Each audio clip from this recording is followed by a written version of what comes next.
Assalomu alaykum, hurmatli tomoshabinlar. Bugun men sizlarga juda muhim, har bir xonadon, har bir oila, har bir ijarachi va uy egasiga tegishli masalani tushuntirib beraman. Kommunal to'lov bekor qilindi. Prezident buyrug'i degan gaplar nimani anglatadi? Aslida kimlar to'lamaydi? Kimlarga yengillik bor?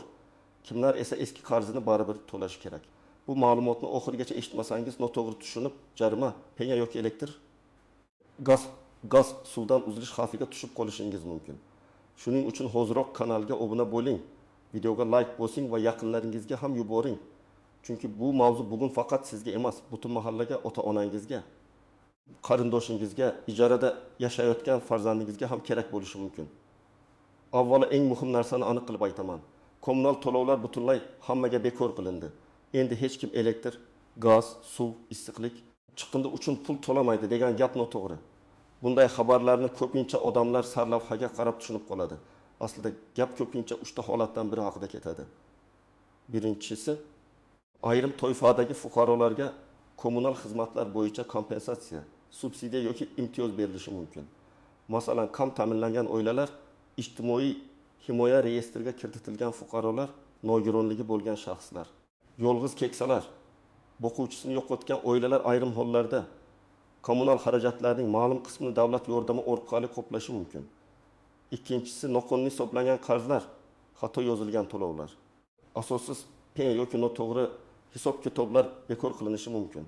Ya'ni siz elektrni ishlatmagansiz, lekin hisoblagichdagi xatolik sabab 2 million so'm qarz chiqarilgan bo'lsa, bu qarz tekshiruvdan keyin qayta hisoblanishi yoki bekor qilinishi mumkin.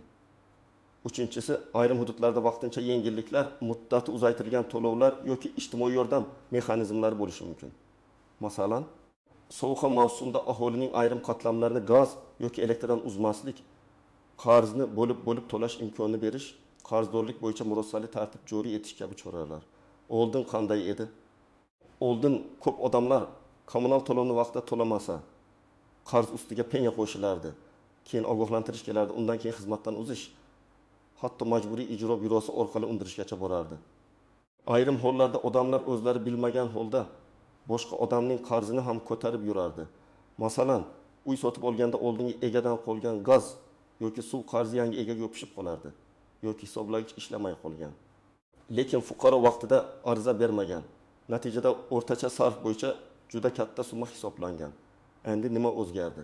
Hozir davlat idoralari kommunal sohada tartibni kuchaytirishga, asossiz qarzlarni aniqlashga, ijtimoiy himoyaga muhtoj oilalarni alohida qo'llab-quvvatlashga, aholiga hisob kitoblarni shaffof ko'rsatishga majbur bo'lyapti. Prezident tomonidan berilayotgan topshiriqlarning mazmuni ham odatda shunga qaratilgan bo'ladi. Xalqni qiynayotgan ortiqcha byurokratiyani kamaytirish, adolatsiz qarzdorliklarni ko'rib chiqish, haqiqatan yordamga muhtojlarga yengillik berish. Lekin yana ta'kidlayman, bu hamma uchun kommunal to'lov nol bo'ldi degani emas. Endi men sizga kimlar e'tiborli bo'lishi kerak, kimlar xavotir olmasligi kerak, kimlar esa albatta hujjatlarni tekshirtirishi kerakligini batafsil tushuntiraman. Birinchi guruh, haqiqatan ham ijtimoiy himoyaga muhtoj oilalar. Agar sizning oilangiz ijtimoiy himoya yagona reyestriga kiritilgan bo'lsa, sizda bolalar nafaqasi, moddiy yordam, nogironlik pensiyasi, o'quvchisini yo'qotganlik pensiyasi yoki boshqa ijtimoiy to'lovlar bo'lsa, kommunal xizmatlar bo'yicha yengillik olish imkoniyatingiz bo'lishi mumkin. Masalan, bir oilada ota ishlamaydi, ona 2 nafar farzand bilan uyda, daromad faqat 8 ming so'm nafaqa. Ularning qishda elektr uchun 3 ming so'm, gaz uchun 2 ming so'm, suv va chiqindi uchun yana 1 ming so'm to'lashi juda og'ir. Bunday holatda davlatning ijtimoiy yordam mexanizmlari bor yo'qligini mahalla orqali, ijtimoiy himoya bo'limi orqali, uz orqali tekshirish kerak. Ikkinchi guruh, noto'g'ri qarz yozilgan fuqarolar. Mana oddiy misol. Sizning uyingizda gaz hisoblagich bor. Oyiga odatda 80 ming so'mdan 7 ming so'mgacha gaz puli chiqadi. Birdaniga ilovada 1 million 700 ming so'm qarz ko'rindi. Siz hayron bo'lasiz. Men buncha gaz ishlatmadim-ku. Bu vaziyatda darhol to'lab yuborish shart emas. Avval hisoblagich ko'rsatkichini rasmga oling. Oldingi to'lov kvitansiyalarini toping. Gaz ta'minoti bo'limiga yozma ariza bering. Agar hisoblagich ko'rsatkichi noto'g'ri kiritilgan bo'lsa, qarz qayta hisoblanishi mumkin. Aynan mana shunday holatlarda odamlar kommunal qarz bekor bo'ldi deb gapiradi. Aslida bekor bo'layotgan narsa siz ishlatgan xizmat puli emas, balki noto'g'ri hisoblangan summa. 3-guruh eski uy sotib olganlar. Masalan, siz 2024 yilda xonadon sotib oldingiz. Notariusda hammasi rasmiylashtirildi. Oradan 2 oy o'tib sizga suvdan 900 ming so'm, elektrdan 1.200 ming so'm qarz borligi haqida xabar keldi. Siz bu uyda hali yaşamagan bo'lsangiz, savol tug'iladi. Bu qarzni kim to'laydi? Amaliyotda ko'pincha kommunal hisob raqam xonadonga bog'langan bo'ladi, lekin qarzning qaysi davriga tegishli ekanini aniqlash mumkin. Shuning uchun uy olganingizda albatta elektr, gaz, suv, issiqlik chiqindi bo'yicha qarzdorlik yo'qligi haqida ma'lumotnoma oling. Agar olmagan bo'lsangiz ham hozir xizmat ko'rsatuvchi tashkilotga murojaat qilib, qarz davrini ajratib berishni so'rang. Oldingi egadan qolgan qarz bo'yicha fuqarolik tartibida talab qilish mumkin. Ayrim hollarda shartnomada ko'rsatilgan bo'lsa, oldingi egaga da'vo qilinadi. 4-guruh ijarachilar va ijara beruvchilar. Bu juda ko'p nizoga sabab bo'ladi. Masalan, ijarachi 6 yil sabab bo'ladi. Har oy uy egasiga 2 million so'm ijara puli berdi, lekin kommunalni alohida to'lashga kelishilgan edi. Ijarachi ketgandan keyin uy egasi qarasa, elektrdan 600 ming so'm, gazdan 400 ming so'm, suvdan 1 ming so'm qarz qolgan. Agar yozma shartnoma bo'lmasa, isbotlash qiyinlashadi. Shu sabab men doim aytaman, ijara shartnomasida kommunal to'lovlarni kim to'laydi? Qaysi muddatda to'laydi? Hisoblagich ko'rsatkichlari kirish kunida necha edi degan band bo'lishi kerak. Kirish kuni elektr, gaz, suv hisoblagichlarini rasmga olib, Telegram orqali bir-biringizga yuboring. Bu keyin katta janjalning oldini oladi. 5-guruh ko'p qavatli uylarda yashovchilar.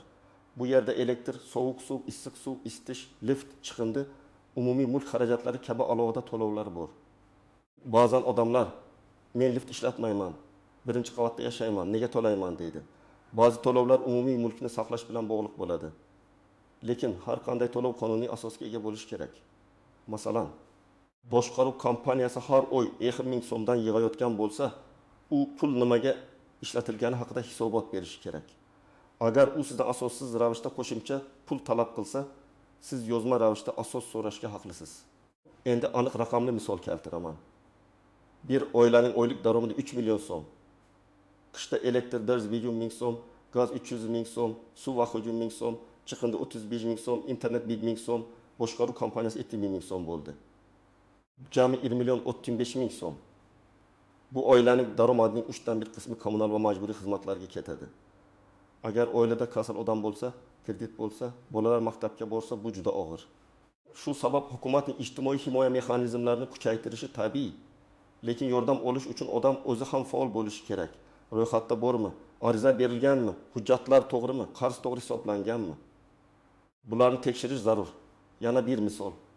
Pension onaxon yolg'iz yashaydi. Uning pensiyasi 1 million 300 ming so'm. U juda kam elektr ishlatadi, gazni ham tejaydi. Lekin hisoblagich eski, ko'rsatkich noto'g'ri ketgan. Natijada 2 million so'm qarz chiqdi. Onaxon qo'rqib, qarz bo'lib qolmasin deb pensiyasidan to'lay boshlaydi.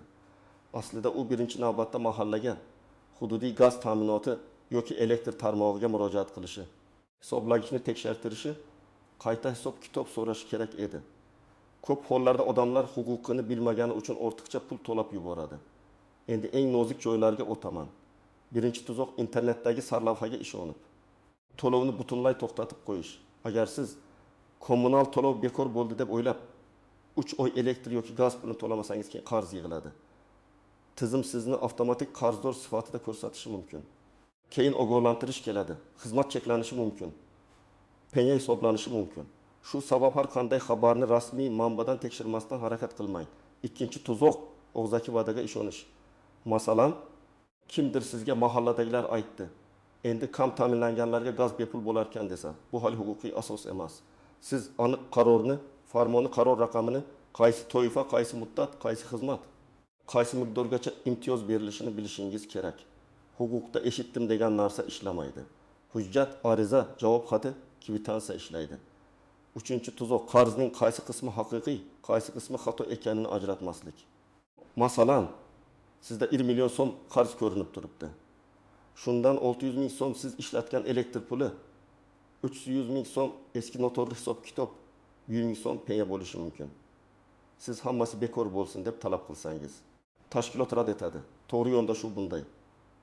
Men falon davr uchun falon hisob kitobni qayta ko'rib chiqishni so'rayman. Hisoblagich ko'rsatkichi mana, to'lov kvitantsiyalari mana. Noto'g'ri hisoblangan summani kamaytirib berishingizni so'rayman. Shunda masala aniq bo'ladi. 4-nozik jat, limit va me'yorlar. Ayrim ijtimoiy yengilliklar cheksiz bo'lmaydi. Masalan, davlat sizning kommunal xarajatingizning faqat ma'lum qismini qoplashi mumkin yoki ma'lum me'yorgacha yordam berishi mumkin. Agar oila o'yiga juda ko'p elektr sarflasa, barcha summani davlat qoplab beradi deb o'ylamaslik kerak. Masalan, me'yoriy iste'mol 200 kilovatt bo'lsa, siz 700 kilovatt ishlatsangiz, imtiyoz faqat belgilangan qismga qo'llanishi mumkin. Bu aniq tartibga bog'liq, shuning uchun har doim hududingizdagi amaldagi qo'ydan tekshirish kerak. 5-nozik jihat, noqonuniy ulanishlar.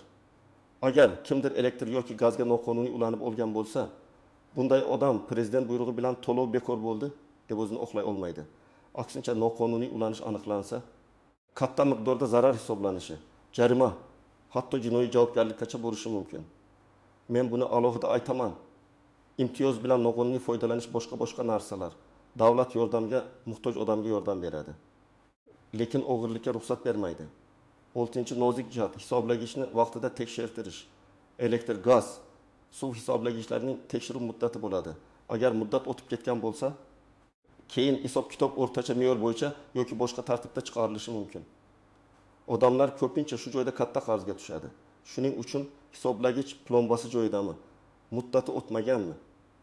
Ko'rsatkich ilovada to'g'ri aks etyaptimi? Buni kamida oyda bir marta tekshiring. 7-nozik jihat, kommunal tashkilot bilan telefon orqali gaplashib qo'yish yetarli emas. Sizga xo'p ko'rib chiqamiz deyishdi. Lekin 2 oy o'tdi. Qarashmadi. Nega? Chunki yozma ariza yo'q, ro'yxatga olingan murojaat yo'q. Men har doim tavsiya qilaman, muhim masalani yozma qiling. Arizangizga sanab qo'ying, nusxa oling. Qabul qilinganligi haqida belgi oldiring yoki elektron murojaat raqamini saqlab qo'ying. Keyin sizda isbot bo'ladi. Endi eng kerakli qism, siz hozir nima qilishingiz kerak? Men sizga bosqichma-bosqich aniq reja beraman. Birinchi qadam, barcha kommunal xizmatlar bo'yicha holatingizni tekshiring. Elektr, gaz, sovuq suv, issiq suv, isitish, chiqindi, boshqaruv kompaniyasi yoki shirkat bo'yicha qarzdorlikni alohida ko'ring. Buni mobil ilovalar, to'lov tizimlari, My.gov.uz, xizmat ko'rsatuvchi tashkilotlarning shaxsiy kabinetlari yoki bevosita bo'limga borib bilishingiz mumkin. Faqat umumiy summaga qarab xulosa qilmang. Qaysi davr uchun, qaysi tarif bo'yicha, qaysi ko'rsatkich asosida hisoblanganini so'rang. Ikkinchi qadam, hisoblagichlarni rasmga oling. Bugungi sana bilan elektr, gaz, suv hisoblagichining aniq ko'rsatkichini suratga oling. Rasmda raqamlar tinib ko'rinsin. Agar plomba bo'lsa, uni ham alohida rasmga oling. Bu siz uchun dalil bo'ladi. Har oy bir kunda shunday rasmga olib borsangiz, keyin xato hisob kitobni isbotlash osonlashadi. Uchinchi qadam, oxirgi 6 oy yoki 12 oy to'lov kvitantsiyalarini yig'ing. Agar siz Click Payme bank ilovasi, uzum yoki boshqa to'lov tizimlari orqali to'lagan bo'lsangiz, cheklarni yuklab oling. Agar naqd to'lagan bo'lsangiz, qog'oz kvitantsiyani toping. Ko'p odamlar men to'laganman deydi, lekin chek yo'q. Tizimda xatolik bo'lsa, cheksiz isbotlash qiyin. 4-qadam, agar qarz noto'g'ri deb o'ylasangiz, yozma ariza bering. Arizada shunday yozish mumkin: men falon manzilda yashovchi falonchi, shaxsiy hisob raqamim falon. Menga falon xizmat bo'yicha falon miqdorda qarzdorlik hisoblangan. Ushbu qarzdorlik bilan rozi emasman, chunki hisoblagich ko'rsatkichi va to'lov kvitantsiyalarim boshqa holatni ko'rsatmoqda. Hisob kitobni qayta ko'rib chiqishingizni, qarzdorlik shakllangan davrini va asosini yozma ravishda tushuntirib berishingizni so'rayman. Arizaga pasport nusxasi, kadastr yoki ijara hujjati, hisoblagich rasmi, to'lov cheklarini ilova qiling. 5-qadam. Agar siz ijtimoiy yordamga muhtoj bo'lsangiz, mahallaga va ijtimoiy himoya bo'limiga murojaat qiling. Men kommunal to'lovlar bo'yicha imtiyoz yoki kompensatsiyaga haqlimanmi deb aniq so'rang. Oilangiz tarkibi, daromadlar, nogironlik, pensionerlik, bolalar soni, ishsizlik holati bo'yicha hujjatlarni tayyorlang. Kerak bo'lishi mumkin bo'lgan hujjatlar: pasport yoki ID karta nusxasi, oila a'zolari haqida ma'lumot, daromad ma'lumotnomasi, pensiya yoki nafaqa ma'lumotlari, nogironlik guvohnomasi, uy-joy hujjati, kommunal hisob raqamlari. 6-qadam, agar javob berishmasa, yugurib tashkilotga murojaat qiling. Masalan, tuman elektr tarmoqlari javob bermasa, viloyat boshqarmasiga. iste'molchilar huquqlarini himoya qilish organlariga My Boykoxobgoch uz orqali rasmiy murojaat yuborish mumkin. Har bir murojaatning raqamini saqlang. Agar masala katta summa bo'lsa, yurist bilan maslahat qiling. 7-qadam. To'lovni butunlay to'xtatib qo'ymang. Agar qarzning bir qismiga e'tirozingiz bo'lsa, joriy iste'mol uchun to'lovni davom ettiring. Masalan, eski 1 million so'm qarz bo'yicha nizolashyapsiz, lekin bu oy 1,5 ming so'm elektr ishlatdingiz. Shu 1,5 mingni to'lab boring. Shunda siz men umuman to'lamayapman degan holatga tushmaysiz. 8-qadam. Uy sotib olayotganda yoki ijaraga kirayotganda kommunal tekshiruv qiling. Notariusga borishdan oldin uy egasidan elektr, gaz, suv, isitish, chiqindi bo'yicha qarzdorlik yo'qligi haqida ma'lumot talab qiling. Hisoblagichlarni rasmga oling. Shartnomada kommunal qarzlar kim zimmasida ekanini yozing. Bu oddiy ishdek ko'rinadi. Lekin keyin millionlab so'm nizoni oldini oladi. 9-qadam. Hech kimga hujjatsiz pul bermang.